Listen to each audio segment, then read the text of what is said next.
స్తుతి ఆరాధన చాలా అమూల్యమైనదండి. దేవుని సన్నిధి, దేవుని ప్రసన్నతని మనము రుచి చూస్తాం స్తుతి ఆరాధనలు.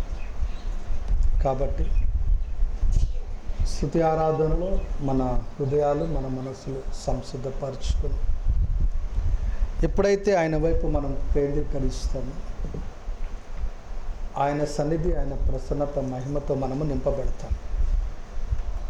దయచేసి అది మీరు గమనించండి. అదే రీతిగా వాయిద్యాలు వాయిస్తున్నటువంటి వారు కూడా మీరు కూడా స్తుతి ఆరాధనలో పాల్గొనాలి. మీరు కూడా ఏం చేయాలండి? స్తుతి ఆరాధనలో పాల్గొనాలి.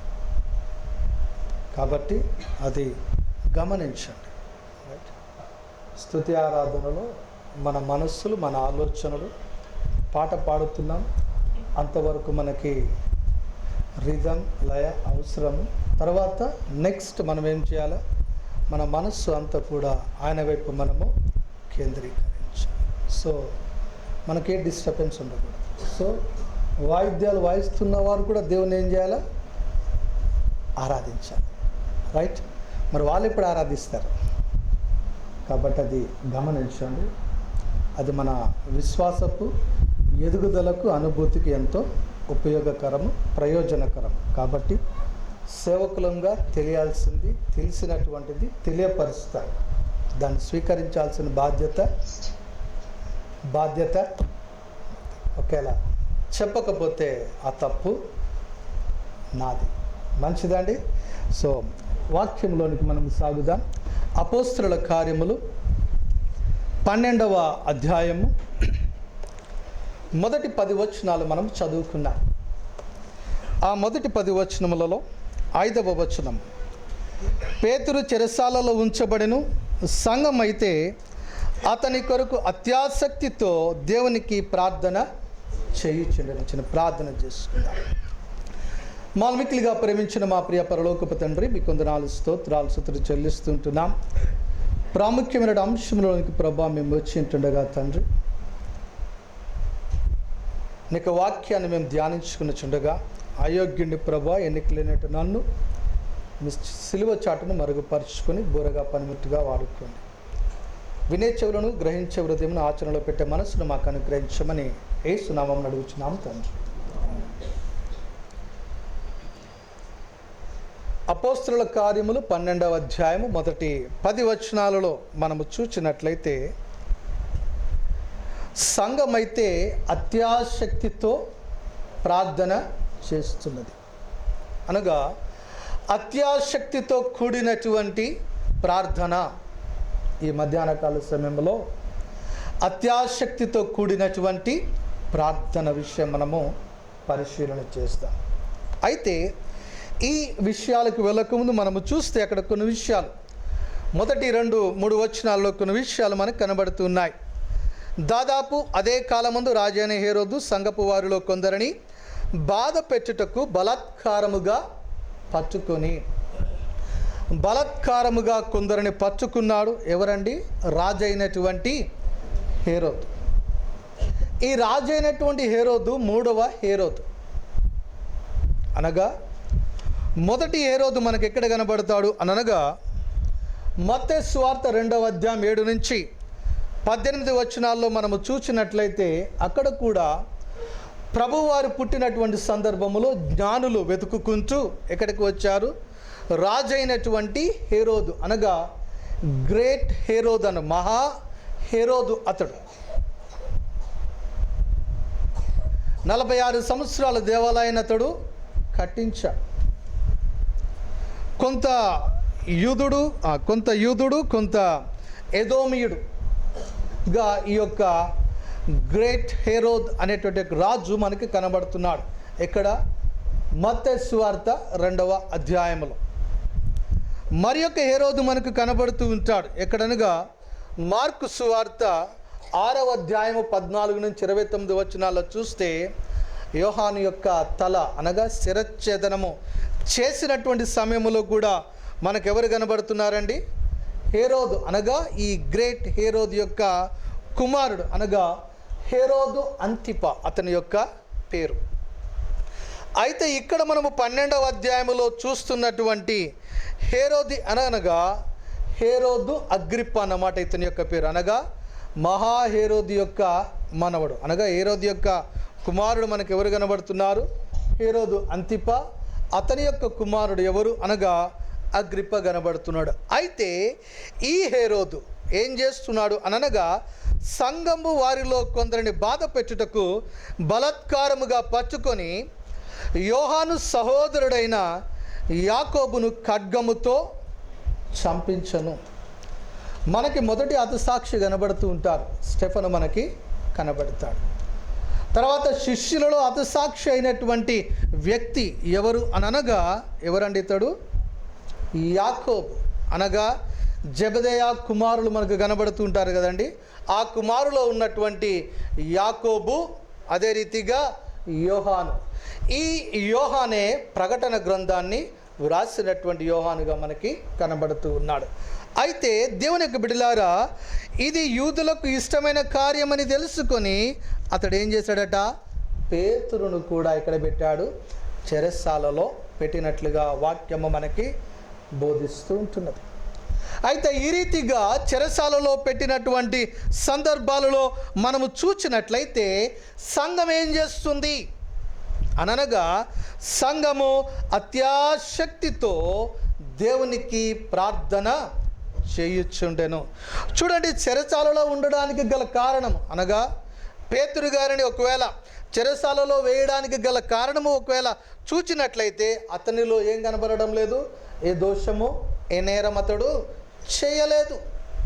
లేకపోతే ప్రభుత్వానికో రాజుకో లేకపోతే ఆ యొక్క వ్యతిరేకమైనటువంటి నినాదాలు కానీ వ్యతిరేకమైనటువంటి గుంపుతో కానీ ఇతడు మాత్రం ఏమాత్రము చేరి లేడు. అనగా ఇతడు ఏ నేరము చేయలేదు, ఏ దోషము చేయలేదు. కానీ ఈ రీతిగా చేయుట అనగా ఎవరిని? క్రైస్తవులను ఈ రీతిగా చేయుట ఎవరికి ఇష్టమట? యూదులకు ఇష్టమైనటువంటి కార్యమని గుర్తెరిగి. 3వ వచనంలో మాట మనకు కనపడుతుంది, ఇది యూదులకు ఇష్టమైన కార్యమని తెలుసుకొని. యూదుల యొక్క మన్నన కావాలి, యూదుల యొక్క దృష్టిని ఏం చేసుకోవాలా? కేంద్రీకరించుకోవాలి ఆయన వైపు. కాబట్టి ఇష్టమైనటువంటి కార్యమని తలచి యాకోబును చంపించి పేతురును చెరసాలలో వేసినట్లుగా మనం ఇక్కడ చూస్తూ ఉన్నాం. అయితే పేతురు గారేమో చెరసాలలో ఉన్నారు, సంఖ్యలతో బంధింపబడి ఉంటున్నారు. సైనికుల మధ్య అక్కడ మనము చూస్తే ఎంతమంది ఉన్నారు అని ఒకవేళ మనము చూచినట్లయితే 4వ వచనములలో అతనిని పట్టుకొని చెరసాలలో వేయించి పస్కా పండుగైన పిమ్మట ప్రజల యొద్దకు అతనిని తేవలనని ఉద్దేశించి అతన్ని కావలి ఉండుటకు 4 చతుష్టాయువుల సైనికులను అతనికి అప్పగించిన. ఎంతటండి? 14 అనగా 16 మంది. అంతమంది సైనికుల మధ్యన అనగా కట్టుదిట్టమైనటువంటి భద్రత మధ్యన ఏ రీతిగా ఉన్నాడు పేతురు గారు అనగా బందీగా. కానీ ఇతడు అధికారులను కానీ నాయకులను కానీ ఎవరిని కూడా అతడు సంప్రదించలేదు. కానీ అతడు ఎవరిని సంప్రదించాడు అనగా శక్తి కలిగినటువంటి దేవునిని సంప్రదిస్తూ ఉన్నాడు. శక్తి కలిగినటువంటి దేవుని వైపు ఆయన చూస్తూ ఉన్నాడు. కాబట్టి మూయబడినటువంటి ద్వారాల వెనుక ఏమున్నదండి? ప్రార్థన దాగి ఉంటున్నది. ఆ బంధింపబడినటువంటి చెరసాలలో పేతురు గారు ఏం చేస్తున్నారు అనగా ప్రార్థన చేస్తూ ఉన్నారు. ఎప్పుడైతే ప్రార్థన చేస్తూ ఉంటామో దేవుడు తన కార్యము ప్రారంభిస్తాడు. దేవుడు తన కార్యము ప్రారంభిస్తాడు. సమాధానం అక్కడ మనకి దొరుకుతున్నట్లుగా మనము చూద్దామండి. 5 విషయాలు మనము పరిశీలన చేద్దాం. అత్యాశక్తితో కూడినటువంటి ప్రార్థన. ఈ అత్యాశక్తితో కూడినటువంటి ప్రార్థన చేయట ద్వారా ఎవరు అత్యాశక్తితో ప్రార్థన చేస్తున్నారు అనగా సంఘమైతే అత్యాశక్తితో ప్రార్థన చేస్తూ ఉన్నది. అత్యాశక్తితో చేసినటువంటి పరిస్థితులలో ఏ విషయాలు ఇక్కడ చోటు చేసుకుని ఉంటున్నావో, ఏ సంఘటనలు జరిగి ఉంటున్నాయో మనం ఇక్కడ పరిశీలన చేద్దాం. విశ్వాస జీవితానికి ప్రార్థన ఎంతో ప్రాముఖ్యమై ఉంటున్నది. వ్యక్తిగతమైనటువంటి ప్రార్థన అదేమిస్తుంది? మనకి బలాన్ని అనుగ్రహిస్తుంటుంది. కుటుంబ ప్రార్థన కుటుంబానికి ఏమిస్తుందండి? ఒక శక్తిని అనుగ్రహిస్తూ ఉంటున్నది. సంఘ ప్రార్థన సంఘమును మిక్కిలిగా ఏం చేస్తుందండి? బలపరుస్తూ ఉంటుంది. వ్యక్తిగతమైనటువంటి ప్రార్థన మన వ్యక్తిగత జీవితానికి ఏమిస్తుంది? బలాన్ని అనుగ్రహిస్తుంది. కుటుంబ ప్రార్థన కుటుంబానికి శక్తిని అనుగ్రహిస్తుంది. సంఘ ప్రార్థన మిక్కిలిగా సంఘాన్ని బలపరుస్తూ ఉంటున్నది. అయితే ఇక్కడ అత్యాశక్తితో ఎప్పుడైతే సంఘము ప్రార్థన చేస్తూ ఉంటున్నదో 7వ వచనము మనము చదువుకుందాం. అక్కడ 3 విషయాలు మనకు అర్థమవుతున్నాయి. మొదటిగా మనము చూచినట్లయితే, ఇదిగో ప్రభువు దూత అతని దగ్గర నిలిచెను. అనగా ఎవరు దిగి వచ్చారండి అక్కడికి? దూత దిగి వచ్చెను. అత్యాశక్తితో ప్రార్థన చేస్తున్నటువంటి సమయంలో సమాధానము దొరుకుతుంది. ఆ సమాధానములో మొదటగా మనము చూచినట్లయితే, ఇదిగో ప్రభువు దూత అతని దగ్గర నిలిచెను. అనగా ప్రార్థన ఎటువంటిదండి? శక్తి కలిగినటువంటిది. నిజమే, ప్రార్థన శక్తి కలిగినటువంటిది.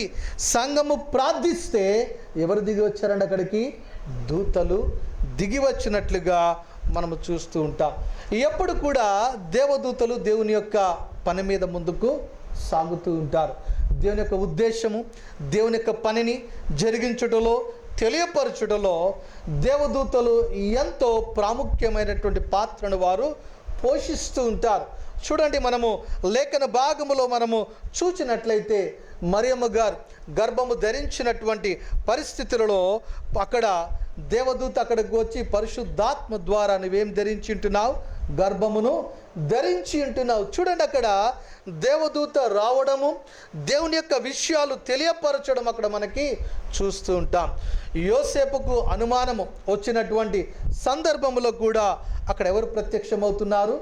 దేవదూత ప్రత్యక్షమయ్యి దేవుని యొక్క చిత్తాన్ని, దేవుని యొక్క ఉద్దేశాన్ని అక్కడ తెలియపరిచినట్లుగా మనము చూస్తూ ఉన్నాం. ఇంకా మనము చూచినట్లయితే ప్రభువారు ఎప్పుడైతే తిరిగి లేచి ఉంటున్నారో, సమాధి దగ్గరికి వెళ్ళినటువంటి సందర్భములో, అక్కడ వారు వెతుకుతున్నటువంటి సందర్భంలో ఆయన ఇక్కడ లేడు. ముందుగా చెప్పినట్టుగానే ఆయన ఎక్కడికి వెళ్ళి ఉంటున్నాడు?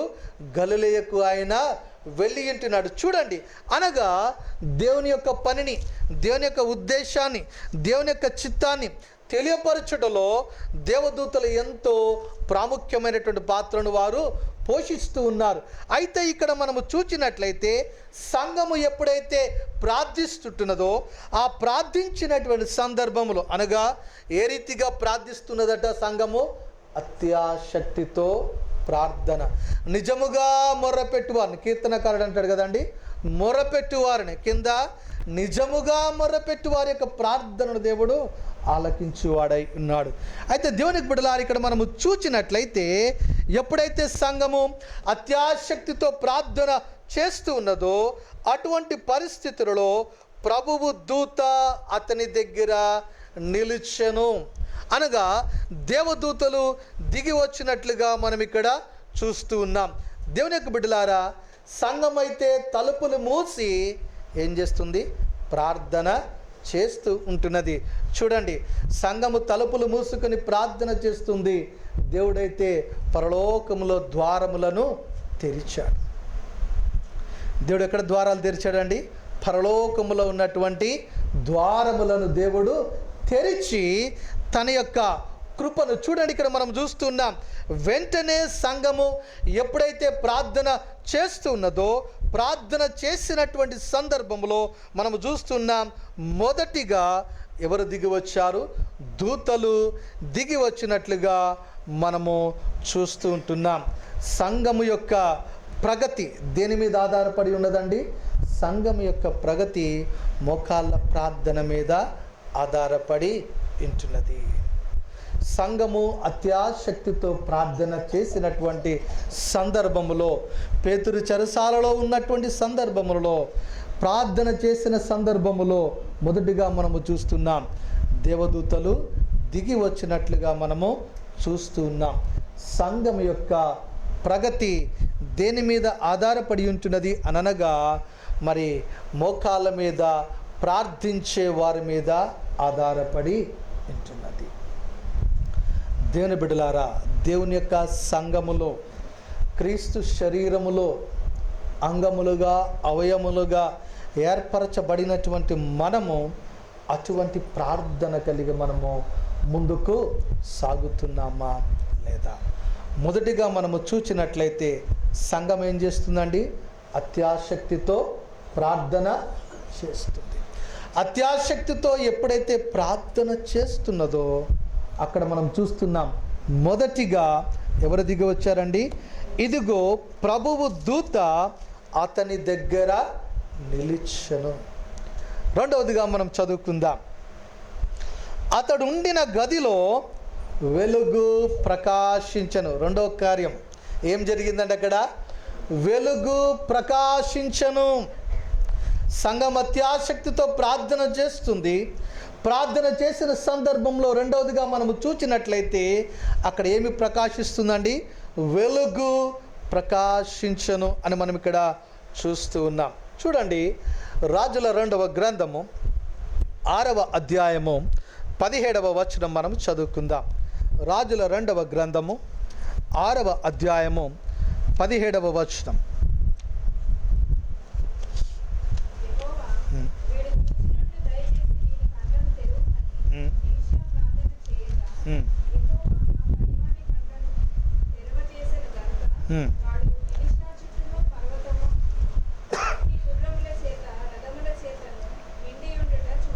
చాలు. ఇక్కడ విషయం ఏమిటంటే, సిరియా రాజు ఉన్నాడు. సిరియా రాజు ఇశ్రాయేలీల మీద యుద్ధం చేయాలని ఆశ కలిగి ఉన్నాడు. ఆ యుద్ధం చేయాలని అనుకుంటున్నటువంటి పరిస్థితుల్లో ఎక్కడైతే సైన్యాన్ని పెడుతూ ఉన్నాడో వారికంటే ముందుగా ఎవరికి తెలుస్తుంది? ఎలీషా ప్రవక్తకు తెలుస్తుంది. రాజుతో చెప్తున్నాడు, ఇదిగో ఆ రాజు రాబోతున్నాడు, కాబట్టి అక్కడ సైనికులను ఏం చేయి, ఇంకా మోహరించి ఎక్కువగా ఉంచు అని చెప్పినటువంటి ఇదే రీతిగా జరుగుతుంది.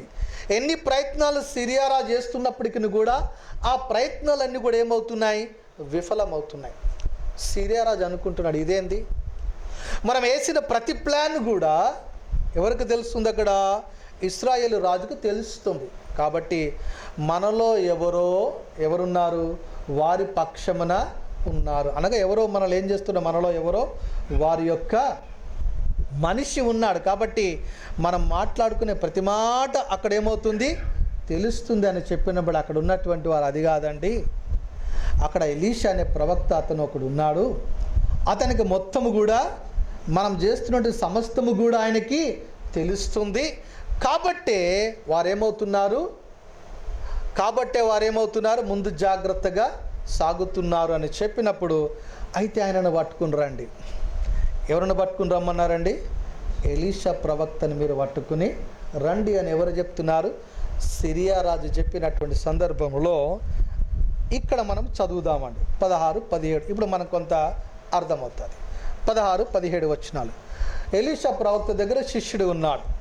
ఆ శిష్యుడు మనకు తెలుసు, గేహాజీ. అయితే 16, ఆ గేహాజీ భయపడుతున్నాడు. ఎందుకనగా తెల్లారి చూచాడు, లేచాడు, వాకిళ్ళు ఎంతగానో తలుపులు తీయగానే అతని చుట్టూ ఎవరున్నారండి? సైన్యం ఉంది. ఆ సైన్యాన్ని చూచి భయపడ్డాడు. భయపడి 16వ వచనం, భయపడిన తర్వాత అక్కడ అంటున్నాడు ఎలీషా, అతడు భయపడవద్దు, మన పక్షమున నున్నవారు వారికంటే అధికులై ఉన్నారని చెప్పాను. ఎవరికంటే? అక్కడ ఉన్నటువంటి సైన్యము కంటే అధికులై ఉన్నారు.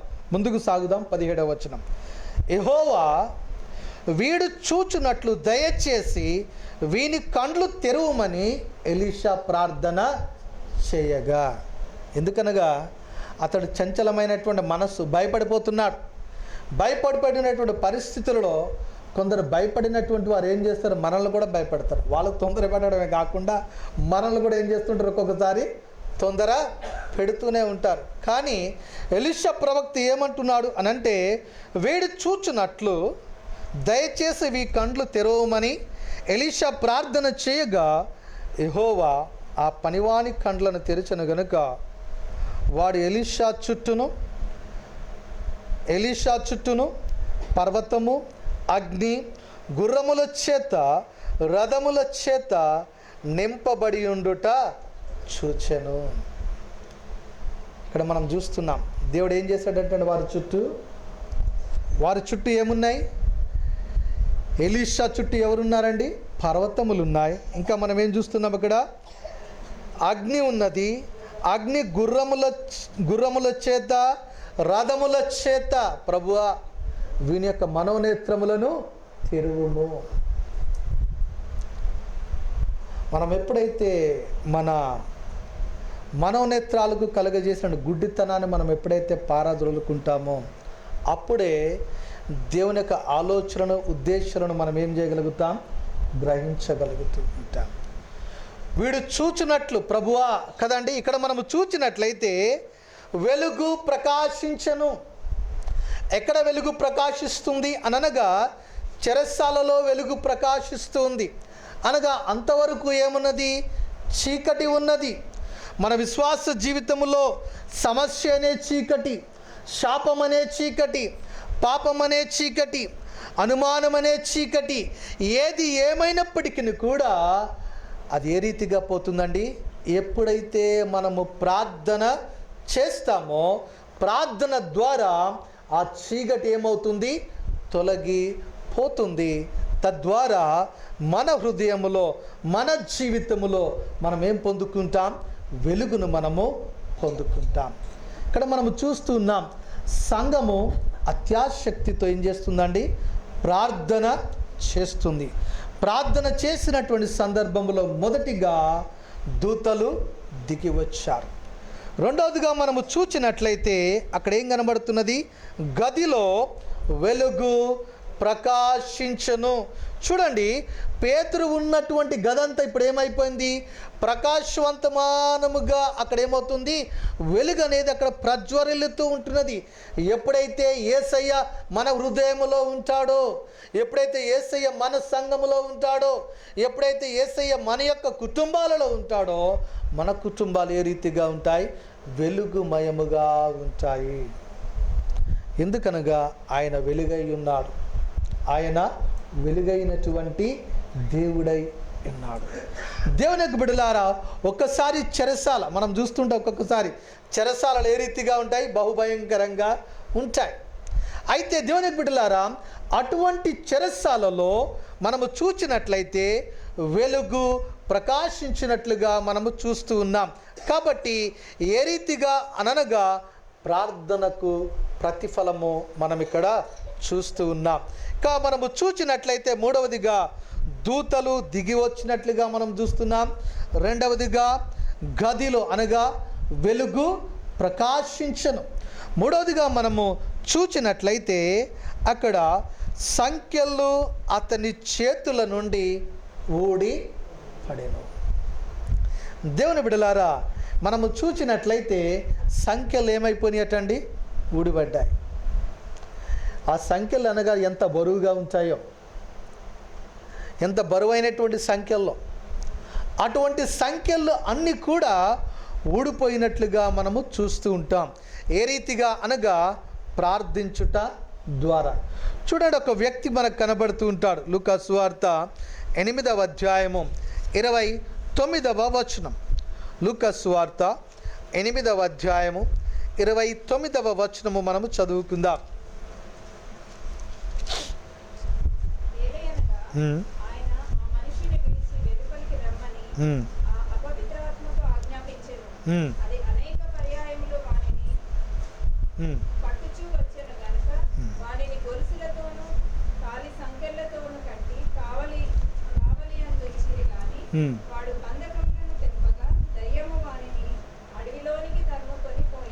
ఇక్కడ మనము చూసినట్లయితే గెరాసీముల దేశములో సేనా దయ్యము పట్టినటువంటి వ్యక్తి మనకి ఇక్కడ కనబడుతూ ఉన్నాడు.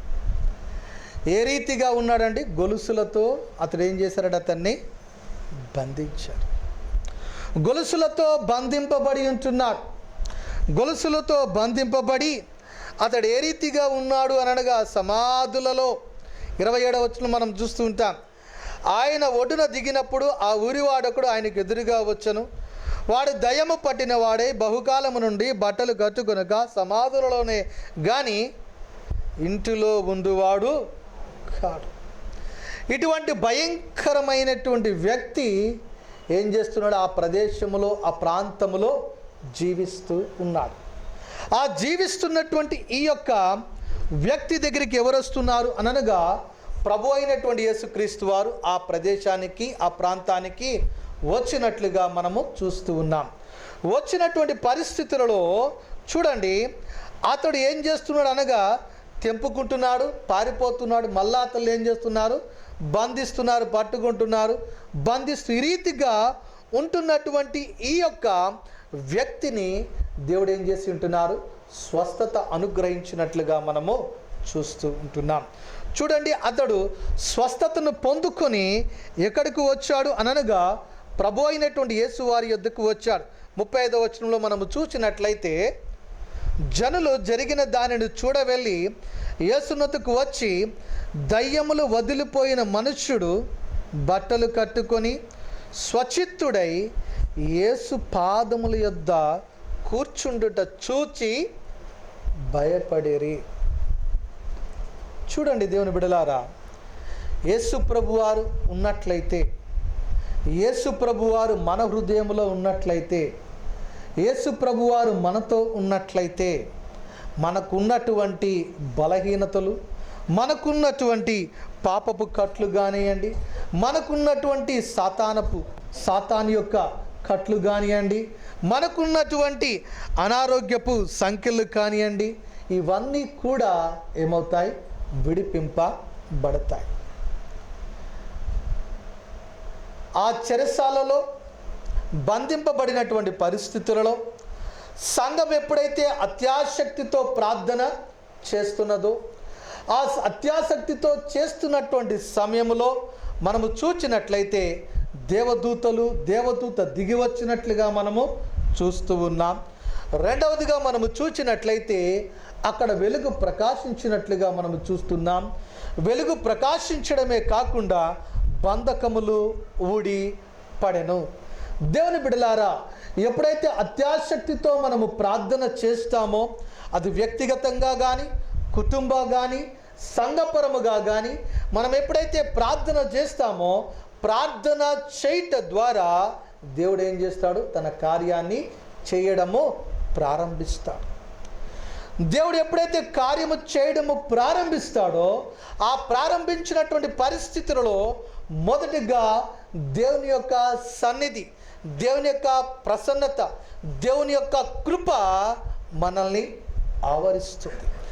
దేవుని యొక్క కృప ఆవరించి మనకి దేవుని యొక్క కృప వెలుగును అనుగ్రహిస్తూ ఉంటున్నది.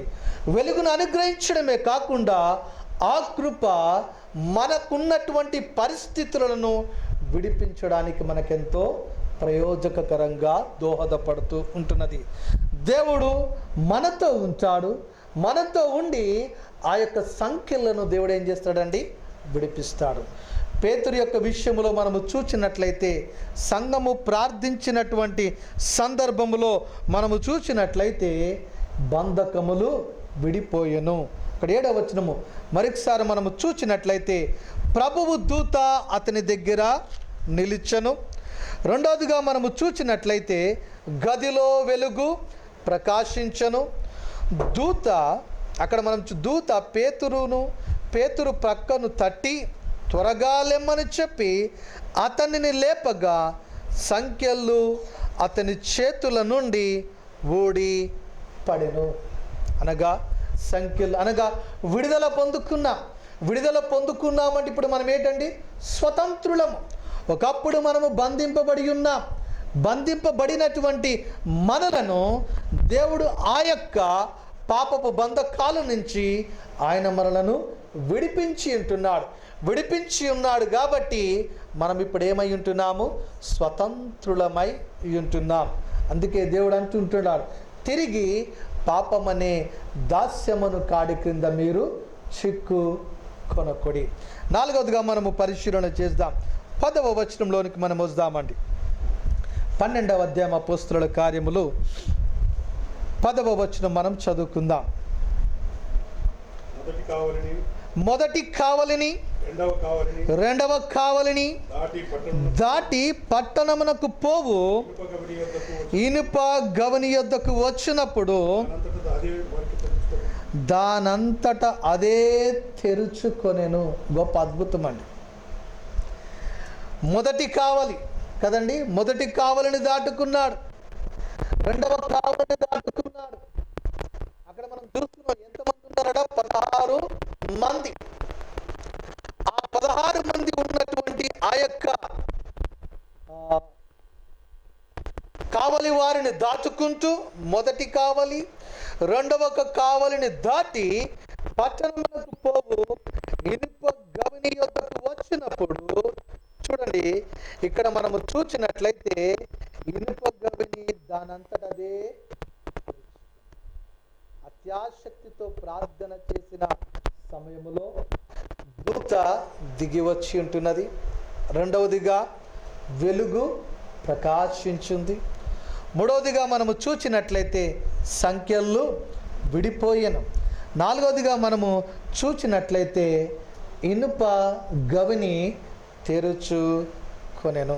అనగా బందీగా ఉన్నటువంటి ప్రదేశంలో నుంచి దేవుడు ఏం చేస్తున్నాడు? విడుదల అనుగ్రహించి మనం చదువుకున్నాం సమతల భూమిలోనికి దేవుడు ఏం చేస్తున్నాడు?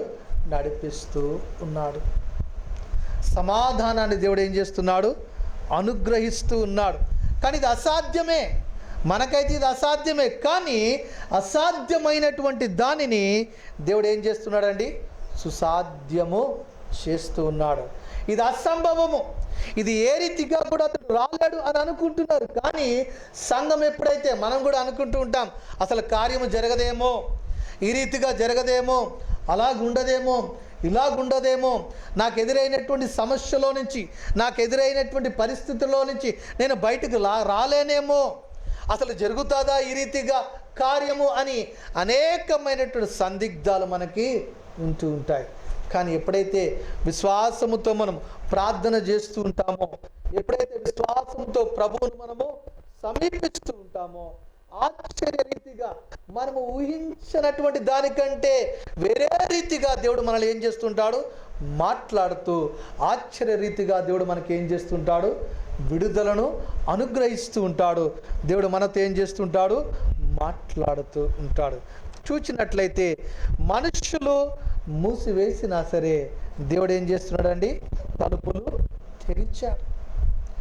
మనుషులకు కష్టమే, కానీ దేవునికి అది సాధ్యమేనండి. ఆయన సాధ్యము చేయగలడు. కాబట్టి ఇక్కడ మనం చూసినట్లయితే ఇనుప గవిని దానికంతటికి అదే తెరుచుకున్నది. గొప్ప అద్భుతాన్ని మనం ఇక్కడ చూస్తూ ఉన్నాం. ఎప్పుడైతే అత్యాశక్తితో మనము ప్రార్థన చేస్తామో, దేవుని మీద మనం ఆధారపడతామో, సంపూర్తిగా ఆయన మీద మనం ఆదుకుంటామో, తద్వారా దేవుడు తన కార్యాన్ని చేస్తాడు. ఆ కార్యాన్ని మనము కల్లారా చూస్తాము, దానిని మనం ఏం చేస్తామండి? అనుభవిస్తాం. కాబట్టి దేవునికి బిడ్డలారా, మన విశ్వాస జీవితంలో ప్రార్థన ఏ రీతిగా ఉంటున్నది? మన కుటుంబంలో ప్రార్థన ఏ రీతిగా ఉంటున్నది? మన సంఘములో ప్రార్థన ఏ రీతిగా ఉంటున్నది? అత్యాశక్తి కలిగి, గురి కలిగి, ఒక ఉద్దేశంతో మనము ప్రార్థనలో మనము ముందుకు కొనసాగగలుగుతున్నామా? అత్యాశక్తితో చేసినటువంటి ప్రార్థనను మనము చూచినట్లయితే దూతలు దిగి వచ్చినట్లుగా మనము చూస్తున్నాం. ఆ ప్రదేశంలో వెలుగు నింపబడినట్లుగా మనము చూస్తున్నాం. వెలుగు నింపబడమే కాకుండా వారికి ఉన్నటువంటి బంధకాలలో నుంచి వారు విడిపింపబడినట్లుగా చూస్తున్నాం.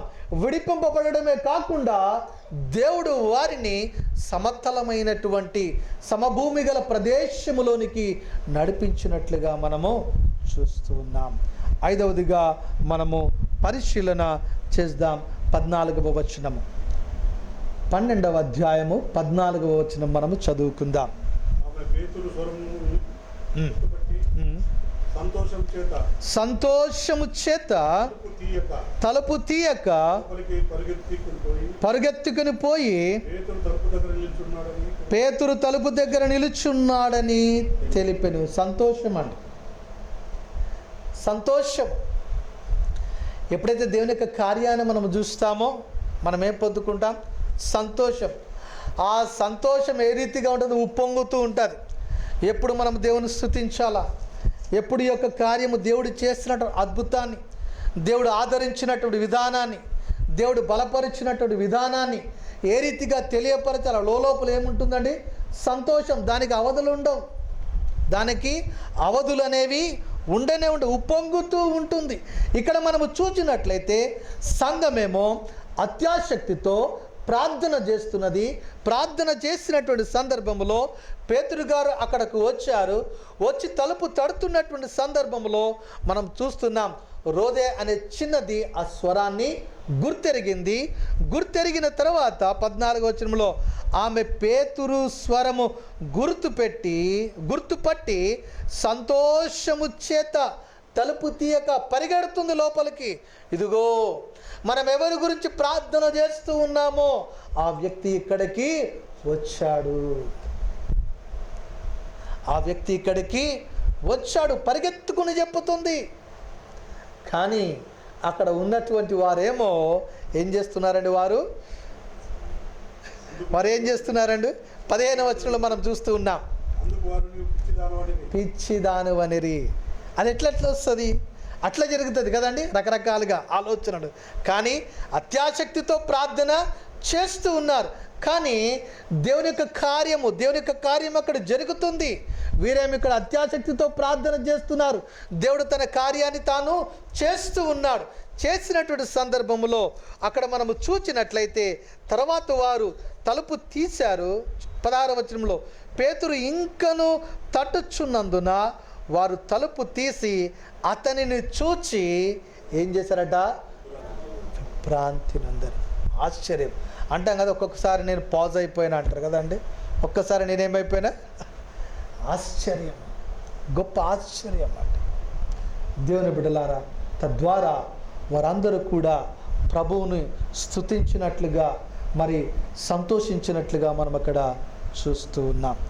దేవుని యొక్క బిడ్డలారా, అత్యాశక్తితో కూడినటువంటి ప్రార్థన, అత్యాశక్తితో కూడినటువంటి ప్రార్థన 5 విషయాలు మనము పరిశీలన చేసి ఉంటున్నాం. మొదటిగా మనము చూసినట్లయితే దూతలు దిగి వచ్చి ఉంటున్నారు. రెండవదిగా చూసినట్లయితే వెలుగు ప్రకాశించింది. మూడవదిగా చూసినట్లయితే సంఖ్యలు విడిపోయాయి. నాలుగవదిగా చూసినట్లయితే ఇనుప గవని తెరుచుకుందండి, దానికంతట అదే. ఐదవదిగా చూసినట్లయితే సంతోషం. సంఘముకి ఏం కలిగిద్దండి? సంతోషం, విభ్రాంతి నందండి. దేవుని బిడ్డలారా, అటువంటి అనుభవాలతో మనము ముందుకు సాగాలి అని అంటే మన విశ్వాస జీవితంలో మన ప్రార్థన అత్యాశక్తితో కూడినటువంటి ప్రార్థన అయి ఉండాలి. అటువంటి ప్రార్థనలతో ప్రభువును మనం సమీపిస్తాం. అటువంటి ఆశ్చర్య కార్యాలు, అటువంటి దీవెనలను రుచి చూస్తూ ప్రభువును మనము స్తుతిస్తూ ఆయన సాక్షులంగా ఈ లోకములో ముందుకు సాగుతాం.